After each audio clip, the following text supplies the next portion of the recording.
अब 16 वर्षकोलाई पनि भोट दिन मिल्छ। अब तपाईहरु जाग्नुहोस् र भविष्यका लागि नयाँ बाटो रोज्नुहोस्। राम्रा मान्छे मन्त्री बनिसके, अब केलाई चाहियो चुनाव?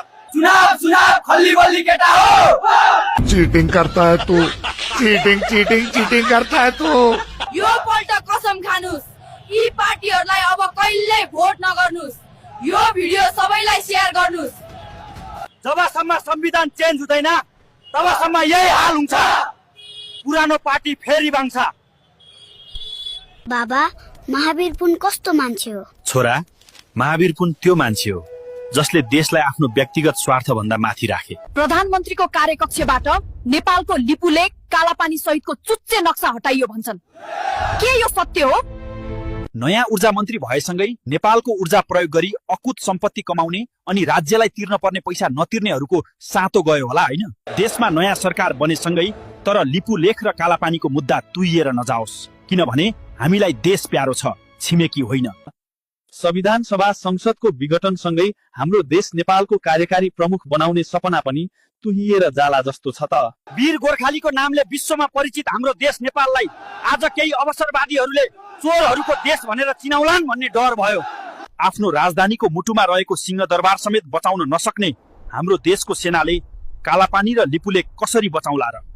देश खरानी भयो। न प्रशासन बाँकी छ, न अदालत, न त नेपालको अस्तित्व बाँकी छ। सबैलाई खरानी बनाएर अब यो देश कसरी बन्ने गरा? नेपाल हाम्रो देश हो। हाम्रो देशको आन्तरिक मामिलामा कुनै पनि छिमेकी देशको हस्तक्षेप नहोल। यो आवाज नेपालको हो। आफ्नो देशको इतिहास जल्दा त खुसी हुने देशको मान्छे म अब कसरी होला? देशको विकास यस्तो पीडामा कसरी सम्भव हुन्छ? देशमा परिवर्तनको बिगुल फुकेको छ, यो ठीक हो, तर फेरि देशको शासन नयाँ चोर भनिनेहरूको हातमा नपरोस्। जो सुकै मरोस्, हामीलाई त त्यो लास देखाएर राजनीति गर्नु छ। छोराछोरी त जनताको मारेको हो नि, हाम्रो हो र? चत्तेरी बड्डा नेपालमै कृषि क्रान्ति गर्छु रे थिए। नेपालमा कृषि क्रान्ति होइन, कुर्सी क्रान्ति पो हुन्छ त। के रे? के भन्या बड्डा? देश बनाउन त विदेश जानुपर्छ रे। किन जाने विदेश? देश बनाउन त देशमै बस्नुपर्छ नि। हामी त्यो देशको मान्छे हौ जसलाई हरेक छिमेकीले आफ्नो स्वार्थको लागि प्रयोग गर्न खोज्छ। हामी लड्न तयार छौं। भ्रष्टाचार नै नेपालको विकासको एक मात्र बाटो हो। 2-4 दिन पुर्न सकेको भए ग्यास पाइपलाइन घर घरमा आउँथ्यो, तर बन्द गरिदिए मान्छेले।